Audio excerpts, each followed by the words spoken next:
Good morning. பீர்க்கங்காய் கொஞ்சம் மார்க்கெட்லேருந்து வாங்கிட்டு வந்ததை இந்த மாதிரி சைஸில் சின்னதாக கட் பண்ணி வச்சுட்டேன்.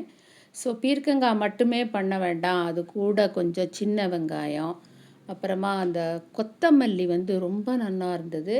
அதோட தண்டெல்லாம் மட்டும் எடுத்து இந்த மாதிரி கட் பண்ணி வச்சுட்டேன். அது கூட இப்போ வெங்காயத்தாள் நான் பாட்டில் போட்டு வச்சுருந்தேன். அதெல்லாம் கட் பண்ணி வச்சுட்டு அதையும் சேர்த்து பண்ணலாம், கொஞ்சம் ஃப்ளேவர்ஃபுல்லாக இருக்கும் அப்படின்னு சொல்லிட்டு அதுவும் ரெடி பண்ணி வச்சுட்டேன். அப்புறமா தேங்காய் மூடி அரை மூடி. பெங்களூரில் டிசம்பரில் சூரிய பகவான் வரவே இல்லை. அதனால் சின்ன வெங்காயம் எல்லாம் வாங்கிட்டு வந்திருந்தது முளைச்சி போயிருந்தது. நான் ஜென்ரலாக லேசாக முளை வந்தால் இந்த மாதிரி பாட்டில் போட்டு வச்சுருவேன். அப்பப்போ எப்போ தேவையாக இருக்குமோ அதை கட் பண்ணி எடுத்துப்பேன். இந்த புலவுலாம் பண்ணும்போது இது ரொம்ப வாசனையாக இருக்கும் அப்படின்னு சொல்லிட்டு, இல்லை மஞ்சூரியன்லாம் பண்ணினானாக்கா அதுக்கு கட் பண்ணி போடுறதுக்கு இதை யூஸ் பண்ணுவேன்.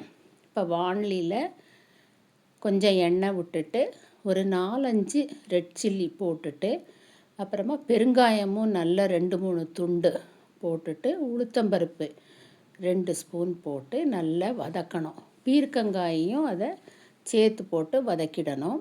அப்புறமா கொத்தமல்லி கட் பண்ணி வச்சுருந்தோம் இல்லையா, அதோட ஸ்டெம்மு ஆக்சுவலி.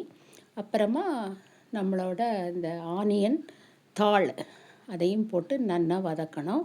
நெல்லிக்காய் சைஸுக்கு ஒரு புளியையும் போட்டு அதோடு சேர்த்து வதக்கிட்டு நல்லா ஆற விடணும் ஒரு பாத்திரத்தில் போட்டு. ஸோ அது ஆறும்போது அது ரொம்ப ஃப்ளேவர்ஃபுல்லாக இருந்தது ஆவி அடிக்கும்போது. அப்புறமா அதில் அரை மூடி தேங்காயையும் சேர்த்து நல்லா அரைக்கணும், உப்பை போட்டுட்டு. இப்போ அரைச்சது ரொம்பவும் மசியாமலும் ரொம்பவும் கரகரன்னு இல்லாமலும் இன்பிட்வீன் இருக்கணும்.